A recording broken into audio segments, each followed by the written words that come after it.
Karina, it's good to talk to you. You're finally here on now the Nobodies Are Somebody's podcast. Previously, you were a guest on episode 262 of Paradise City as a guest co-host. But now you're here for a good long chat on Nobodies Are Somebody's podcast. So first of all, welcome, and how are you doing? I'm doing good, thank you. It's great to be back talking to you again.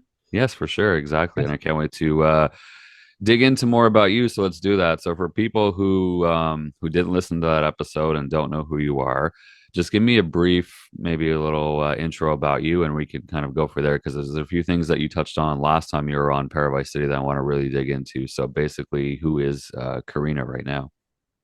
Yeah, no problem. So basically, I am the owner and I guess the CEO of Ragebreed, which is a global organization, kind of like a media hub, if you like, and a label. So we basically do, um, anything from TV, radio, magazine, all that kind of thing, to owning my own label. I'm also the singer and vocalist and songwriter of Lake of Dreams and Mind Lapse. And Mind Lapse is obviously a metal band. Lake of Dreams is more kind of, I guess, a bit more softer. It's very, very different from Mind Lapse, so to speak. So yeah. Do you sing in all those projects or just the Mind I Lapse? I I do sing in all of those. Uh, in both, actually, in both bands. For the EP for Lake of Dreams, I actually did a lot of the guitar. So I write the music as well. Right. I play guitar and everything.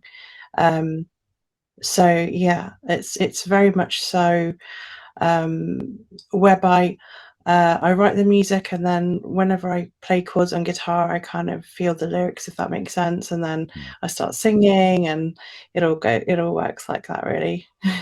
No, that's very, very cool. How did you get involved? Which band did you start with? Was it Lake of Dreams? Was it Mind Lapse? Did they kind of come together at the same time? How long have you had these bands going?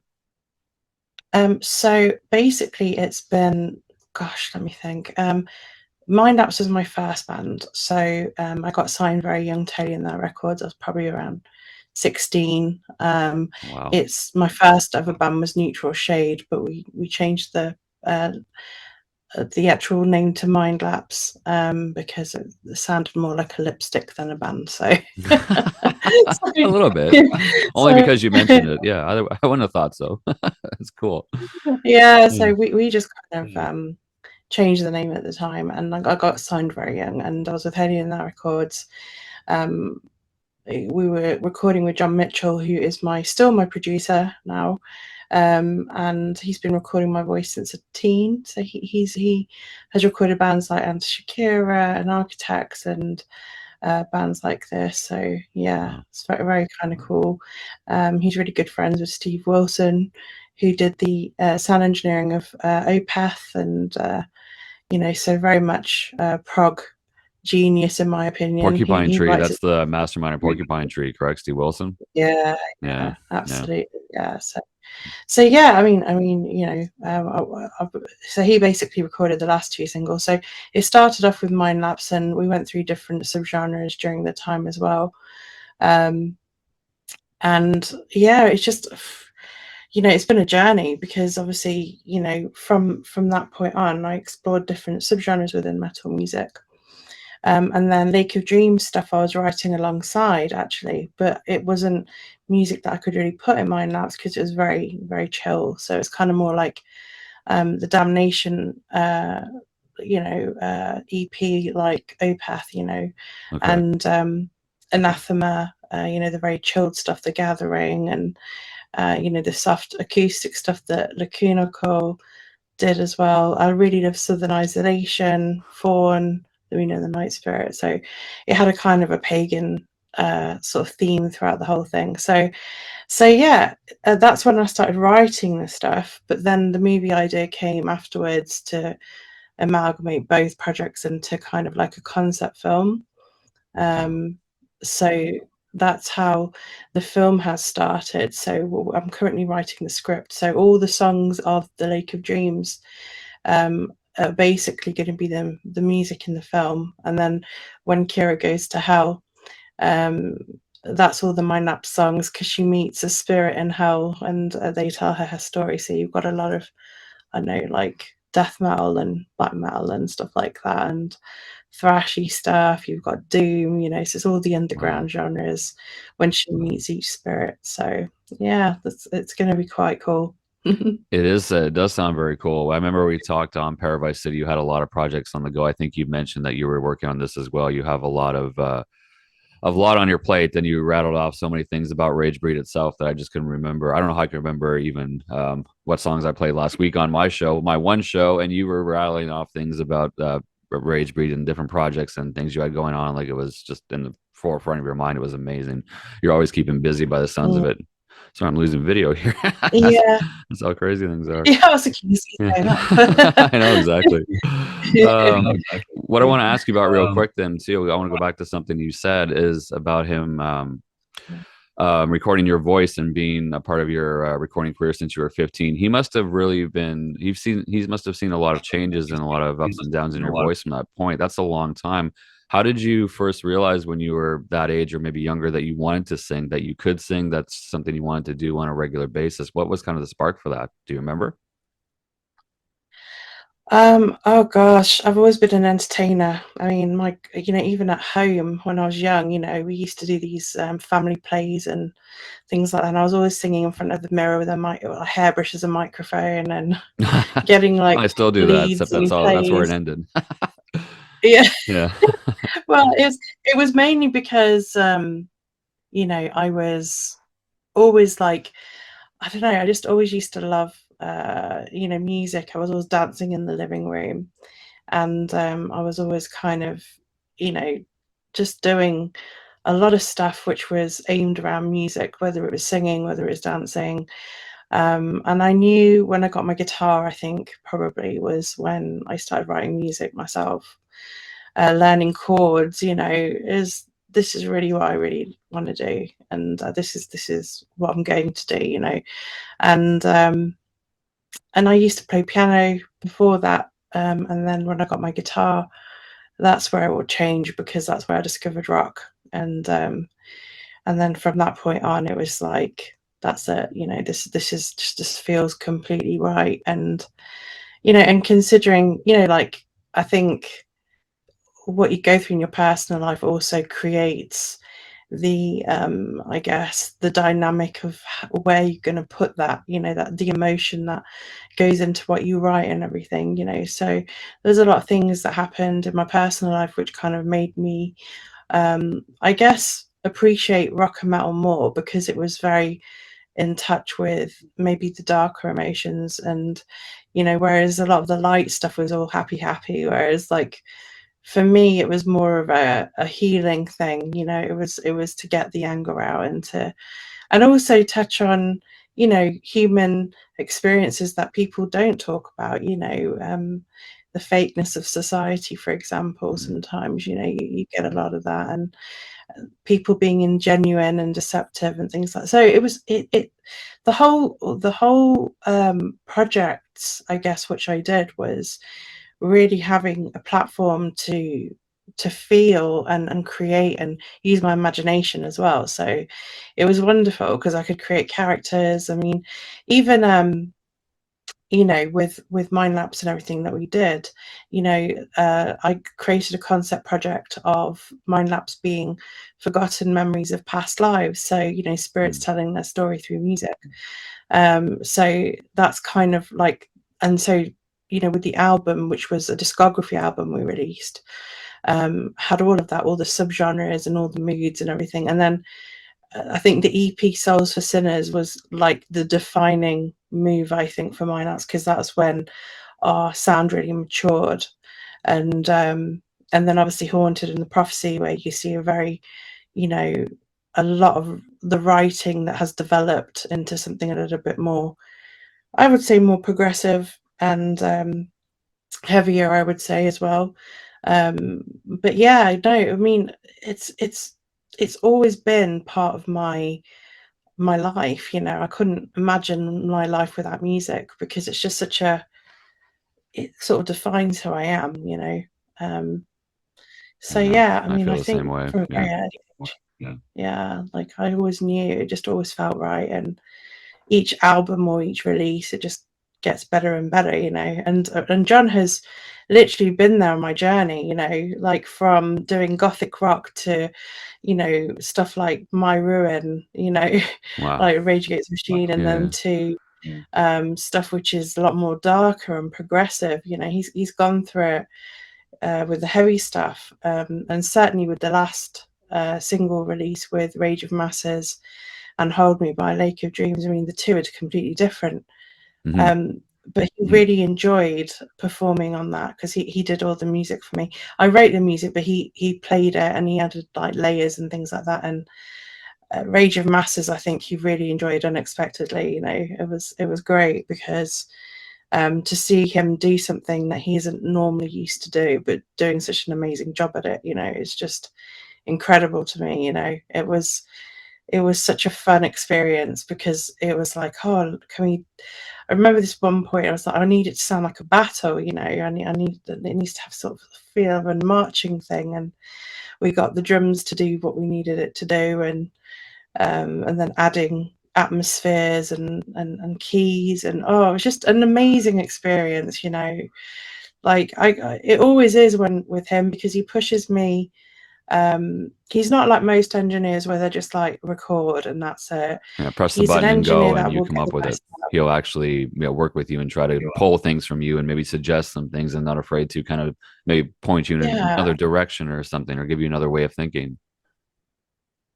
yeah, and he will make sure that I get it done properly. Like he'll be like, do it again, do it again. He won't. There's no like. This is what I love. I love people that are direct. You know, because Mm. I think they're trying to get the best out of you, and sometimes that can be uncomfortable to hear feedback like that. But you're like, he's like, come on, I know you can do better than that, and he'll be like, I'm going to go for a walk, and when I get back, it's going to be perfect. And he Yeah, puts it on loop, and then I come back, and he was right because it was absolutely perfect. Like you know, I got my growls to be so deep and demonic, and you know, nice. for the mind lap stuff, and then got the singing as well was just epic. It was just so good. I just loved it. It just feels like home being in the studio. You know, it just the best thing in the whole world for me. You know, like doing recordings and recording my music and then mixing it and then seeing what it sounds like at the end, and just amazing, absolutely amazing. That's absolutely amazing for sure. Did you find it challenging at the start, and I guess the start of your career, when you were kind of, I guess, getting, as you mentioned before, your anger to get the sometimes difficult subject matter out? Did you have a hard time kind of pulling yourself into a place where you could do that and put that out there and be vulnerable about that? Yeah, it was very weird because so in my early years, I went through like a lot of trauma, and to put it into sort of music was the only way that I could really heal from it. And it was uncomfortable. But one, you know, I think to be an artist, you have to be able to face, especially in rock and metal, you have to be able to face it. You have to be able to face your pain, and sometimes that can be very uncomfortable. Other times it can be the most freeing thing because actually you're bottling all this up, and so when you're screaming it into the microphone, it's like Right. it's almost It's like a it's gone therapy. out of your system. Yeah. Yeah, yeah, it really is. I mean, I really believe that. I really believe art is a healer, regardless of what channel, you know, that you use. But you know, it's an interesting thing that you can go through so much in life, but you know, music is like total healer, you know. um and I think you have to be open and honest about the things you've gone through, and just and to be honest with you, I wrote a song called Finally Survive, and that was about where you have to face pain all the time, and but then you have to survive it and overcome. And when we played the White House in Derby, I had a girl who came, and she said, I bought your Finally Survive single, which had As I Do on it. I said, okay. And she goes, and I love both songs, but she says, but Finally Survive, she said, help me through cancer. And she said, that if you hadn't written that song, she says, like, it got to me so much that, it helped me through the bad times with cancer, like, and she goes, I listened to it every day. And she goes, slowly my cancer started getting better because I thought, yeah, I'm a survivor. I can survive this, even if every day I'm going through this. And to me, like, that is just, that was so, like, it was such a defining point for me, because it made me realize how much strength people gain from your music. It's not just about you releasing stuff, it's about how other people channel that music and use it to help them and help them heal. And if you can do that, then that's an incredible thing. And to me, that means more to me than anything, is to know that I've helped someone battle through something so serious, and my music helped them in some way. You're For right. me, that's Right. Yeah, because when you write that song, when you write those lyrics or the music, you're thinking it's very personal for you. It's very much about you and your situation, even if you're not completely direct always, or make it say, "Hey, I'm Karina," blah blah blah blah. It's still a yeah. personal thing to you. But when it touches somebody else in that regard, and they tell you that feeling, I must not. You can't describe that probably, because it's just like, wow, it really. When I'm feeling, other people are too, and this helps somebody, not just myself. It must be an incredible feeling. Absolutely, yeah, it really was. And when you talk to your fans, I mean, I know when we played the Coco in Camden, and this is supporting Napalm Death and Insomnium, and a few people came up to us in the bus and said, this is like I really feel like your pain when you're singing on stage, and said, it's not just a show, it's something that's very raw and comes from your heart. And that was cool, because it felt like, yeah, they're recognizing authenticity, Yes. which is fab. And if it can move people, whether it's for healing or entertainment, or they're just really understanding you, I suppose, is a great thing, because it means that your music's speaking to people. And to me, that's, a great honor. Absolutely. Does your family around you, did they support you? Do they get it? Do they get what you're trying to do? Have they from early on? Have they always been behind you? Or is this something they realized, oh my God, this is really something you've grown into? Well, I mean, that's an interesting question, because I've come from my dad's a doctor, and I come from a British Indian family, and it was very off the wall of the direction that I chose. Right. It's not normally the Yeah. the the Traditional kind sense, of not the lifestyle traditional that you career take. sense that you're expected to go Yeah, into, right? exactly Yeah. this. Exactly this. And in the beginning, I think they bought me my first guitar, so they were very supportive, and they basically helped me with if I needed, because obviously I was a teen at that point and I'd gone through something quite traumatic. So they were just happy that I had something to concentrate on. But I think ideally they probably would have preferred it if I had was into the normal kind of music and stuff. Right. But I think they What's normal? adapted very well. Yeah, you know what I mean? Yeah. I guess mainstream, what most people listen to, What whereas I they was kind listen of to, going, what's accepted mainstream society, not this outside the box kind of thing, or nothing too extreme, I guess yeah. would be the word, right? But true, but they've always been supportive. I mean, my mum, and this is honestly the truth. My mum has done the door for me at Ragefest, in Really? Wow. yeah, and my dad has done. They've both come to my gigs. They've both, even when I hosted a club night, rock and metal club night, my mum did the door. My brothers have done the door on a 3-story club night, and Wow. both my brothers are doctors, and so so. But Doctor in the house. they both. Well, our family do have.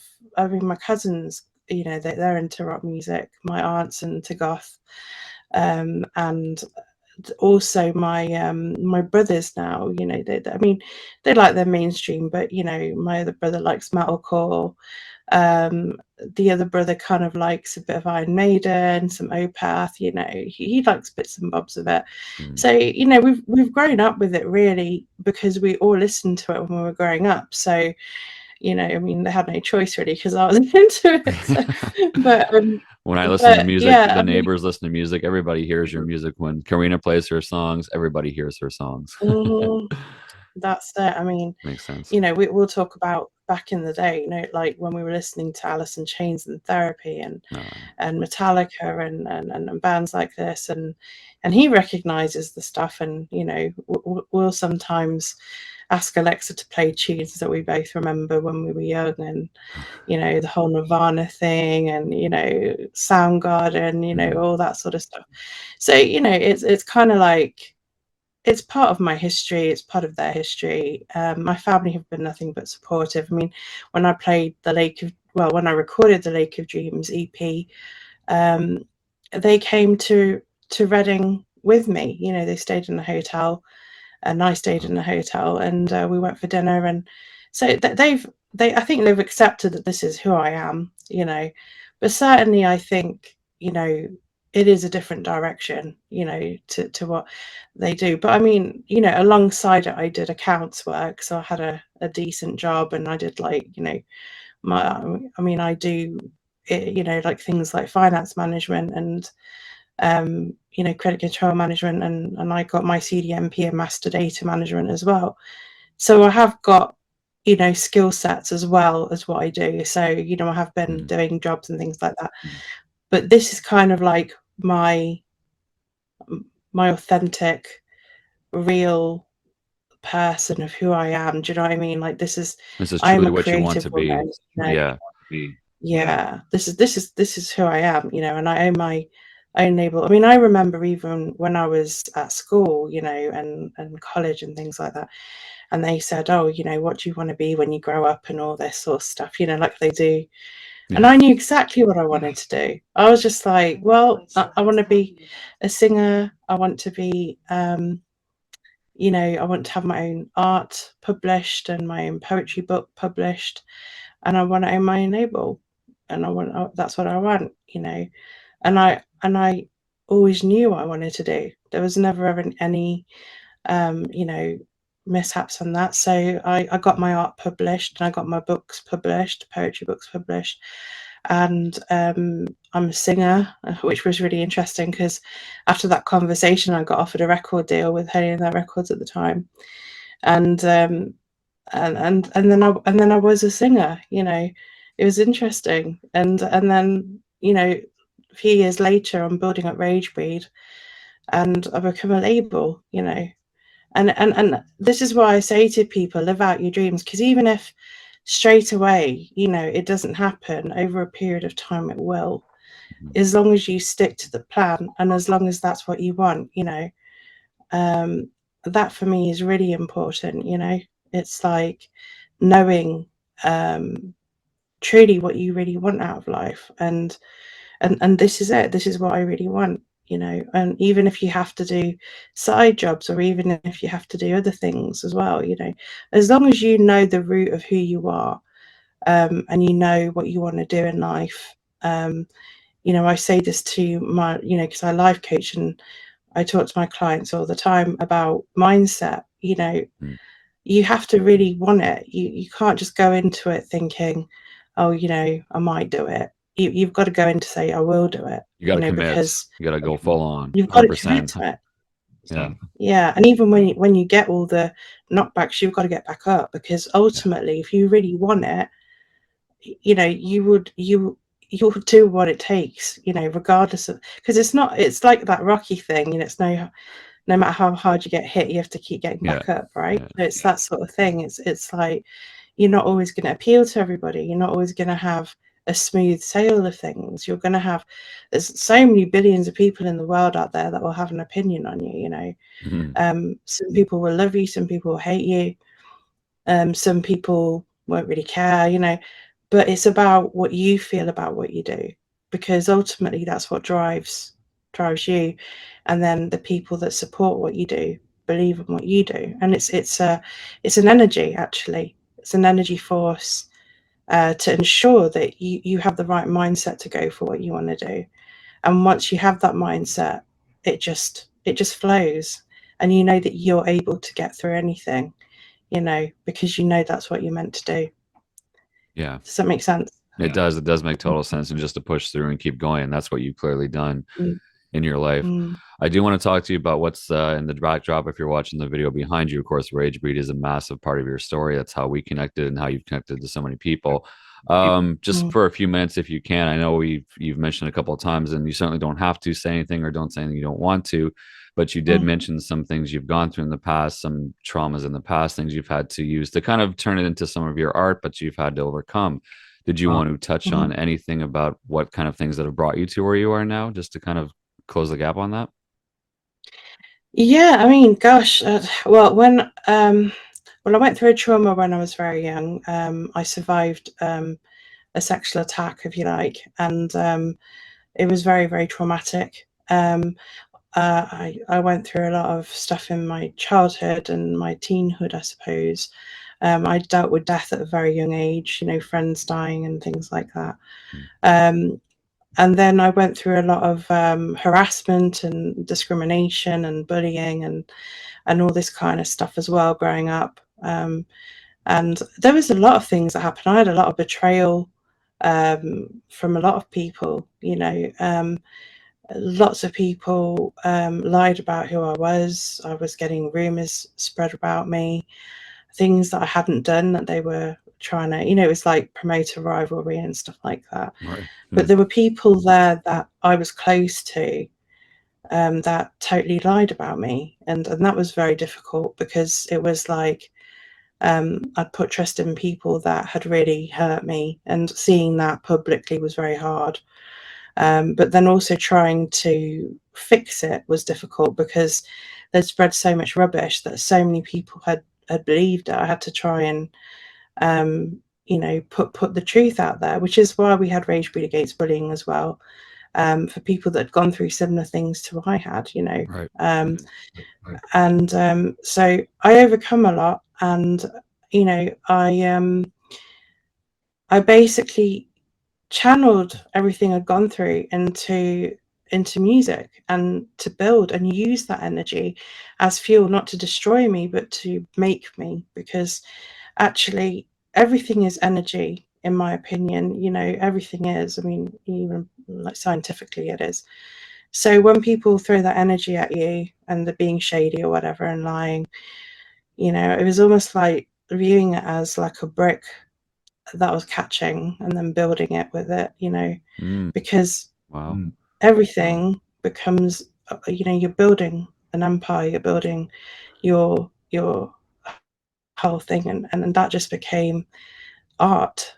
It was very abstract. It became art. It became, right, okay, this is something else I have to handle. Right, I'm going to lay it down as a foundation, and I'm going to learn from it. I'm going to help other people that have gone through what I've gone through. And then all of a sudden, everything has purpose to it. Like, you know, everything that I'd gone through almost had a sort of like a purpose, because other people were coming to me saying, I've gone through this. Can I share my story? And I was like, yeah, of course you can. And so then I started interviewing other people that had gone through things like I had. And the next thing I know, I have an article for the magazine. I have content for the TV. I have content for radio. And I'm also helping other people, you know, which then brought me to Ragebreed Mind, Body and Spirit, where then I was able to coach people because I'd gone through it and overcome it. So it was about learning mindset. And so everything that happened to me didn't almost become, it hurt at the time, obviously. But then it also became part of my journey to make me stronger and wiser. And it also gave me purpose to help other people. And I think if you can channel something so difficult in your life and gone through the things that you have, you know, because certainly I battled a lot of illness as well when I was younger, and also now with my neck and everything. But like I say, you can either dwell in it or you can use it to help other people. And if you can do that, then you know everything has purpose. Everything is energy. Everything, you know, becomes what you make it. So, you know, there's going to be people that build with you, and there's going to be people throwing the bricks. Do you see my point? Yes, and you just You'll take always those get bricks and you first. keep building. Like you said, you take that their wasted energy and using it to positive energy for you. It's sort of a way. Exactly. It's all about channeling the right. Yeah. It's turning energy into something else. Yeah. And you've definitely risen above that, and look at what you've done, and look how you've grown, and look what you've accomplished, right? I mean, it's not for them, it's for you. And it's the success that Yeah. just, you take it and make it your own. So is that where kind of Ragebreed comes into your life, as far as it's not now, did you get me straight on that? Did you found that, or that was something you Yeah. joined early on? No, The radio. Ragebreed's always been mine. Yeah, yeah. Okay. It's always been something that I mean, before I was married to my guitarist back in the day, and but we grew apart. We're still friends, there's no bad blood or anything. We just grew apart. Right. And but yeah, I mean, he used to obviously help me with the things that I used to do, because we put on tours for Candlelight Records bands. So we put on the tour for Insomnium. We were the first UK tour in England.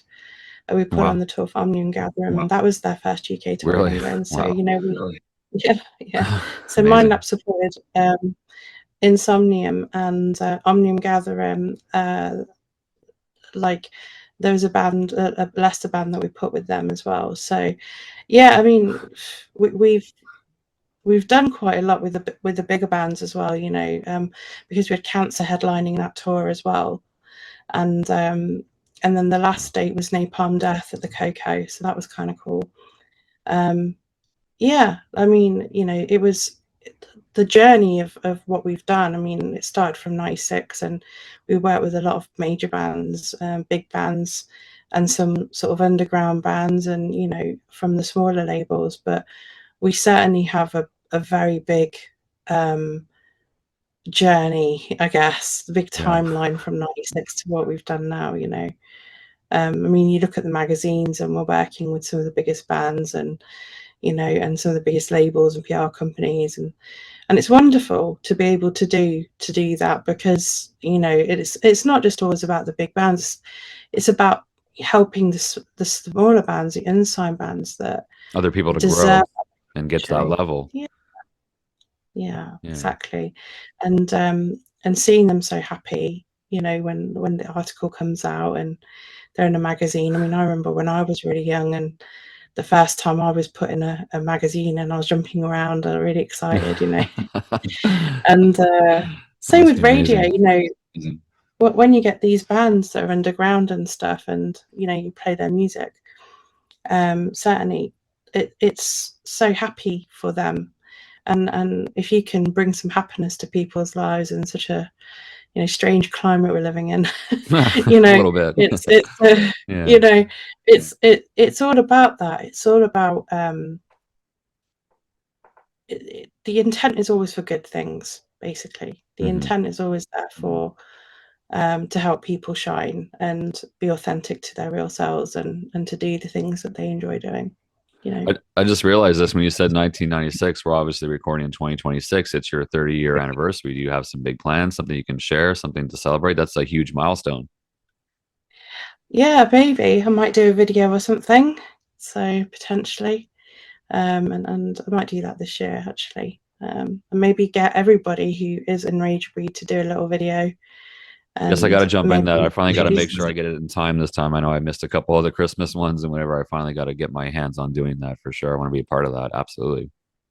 Yeah, absolutely. I think it would be great, just to have everyone on there, do their little bit, and get everyone on there to, and just see what, how they've enjoyed Ragebreed, maybe, I don't know, something like this, and do an anniversary potentially. Yeah, if you could get somebody or people that have been around since '96, I mean, that might be harder to do, but people who can say they've actually been there from the ground up, from where it's come, because the 30 years, 1996, the internet was just we were just kind of getting to know what that was, and we were just getting to know this big thing called email and these websites, www.com, and how much your brand and how much Ragebreed has changed and adapted through that it blows my mind out how much you've had to go through to see it all. You don't see it as you go through it day by day, but looking back 30 years to today, it must be incredible to think about. Yeah, I mean, it's it really is. I mean, the strange thing is, it probably wouldn't have grown as big as it has if COVID hadn't have happened, because I would never have considered a magazine because we were only doing live events back then. Right. What could So you do? strangely enough, Yeah. COVID happened, and then all of a sudden we were indoors, we had nothing to do, and we decided to do the magazine, radio, and that's how that happened, you know. And then all of a sudden I thought, oh, I might as well release my own music again, you know. So Yeah. it Good just time. it was just something, you know. I thought, well, and then all of a sudden I have all these other avenues and channels, and it's amazing. It really is. It's I think it's the people that make it, though. It's the people that, you know, like all of you guys, you know, the DJ team, and it's the affiliates and the people that put their time and effort into it. And, you know, it's done from real passion, and it's done from, you know, you can tell that people really enjoy what they do, you know. And that's the beauty of it, I think, is it's because people are really enjoying what they do. It's not, you know, just centered around what other people's expectations are. It's just, you know, this is what I love to do, and I'm doing it, and I'm enjoying doing it, you know. And Absolutely. that's for me is important. Yeah. We got about just over 2 minutes left. I want to get time before it cuts off, just to give people an idea of where they can connect with Ragebreed, yourself, your bands, Mind Lapse, Lake of Dreams, everything. You got new music out there. Give me a quick little notification of where people can connect with you as far as all the stuff you got going on. Okay, cool. So first website, www.ragebreed.biz. That's the main site that people can go to. If you want to have a look at what we have in our merch store, it's ragebreedstore.net. If you want to check out Mindlapse, it's mindlapse.net, and lakeofdreamsband.com. And then if you want to check out any of the services that we do, the paid for ones, you can go to ragebreed.bigcartel.com, where you can buy the Lake of Dreams EP, for example, and, you know, different services that we offer, and my poetry books, and lots of different things there. So yeah, you can contact me through these means, and you know, yeah, that's about it, really, I think. No, that's amazing, Karina. I really appreciate you opening up and being a part of this, and your candor and your honesty, and just great conversation. I look forward to more. I look forward to being a guest again on Paradise City. If I can be a guest on one of your shows, I mean, it's about time I return the favor. I love to do that too. Anything I can do to contribute. You know, I love Ragebreed. I love what you do. I love your stuff. So we can definitely keep. Can't wait to do more in the future as we keep going to the next 30 years at least. Yeah, definitely. And we will be interviewing our DJs too, because we've got something called International Global Metal Alliance, which will be coming soon. So it will be celebrating all the DJs and all the different bands and brands around the world. Nice. Well, you know where to find me. Get a hold of me. Will do. Awesome. Thank you so much, Karina. No problem. Take care.